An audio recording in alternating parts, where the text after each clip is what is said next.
अस्सलाम वालेकुम नाजरीन, पंजाबी तड़का में आज आपके लिए खूबसूरत कलाम लेकर आए हैं। पंजाबी जुबान दियां लाजवाल नसीहतां। मेरा आखा मन लै पुत्रा, हर गल पल्ले बन लै पुत्रा। मोड़ा आली राह नहीं चंगी, नित बेगानी चाह नहीं चंगी। असलों हौला दिल नहीं चंगा, बहुता वड्डा दिल नहीं चंगा। बहुती खिलरी वल नहीं चंगी, कंडू ओले गल नहीं चंगी।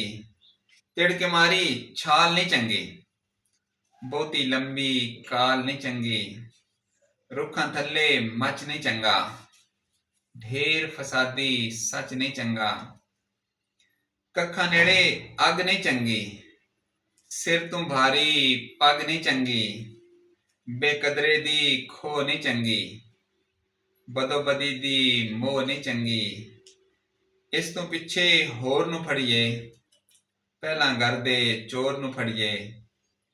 करनी अनत अखीर नहीं चंगी, कुत्तियां अगे खीर नहीं चंगी। लड़ के कीती वंड नहीं चंगी, लून दे नेड़े खंड नहीं चंगी। मांगवी सोच ते चुक नहीं चंगी, सट के चटनी थुक नहीं चंगी। कच्ची पिल्ली रुत नहीं चंगी, सब नू दिसदी गुत नहीं चंगी। अखां दे विच कहर नहीं चंगा, जिब विच भरिया जहर नहीं चंगा। तू ते तकरार नहीं चंगी, हट के बैठी नार नहीं चंगी। वखरी वखरी ताउन नहीं चंगी, एवें करनी चौन नहीं चंगी। जेठार दी धुप नहीं चंगी, मौतां वर्गी चुप नहीं चंगी।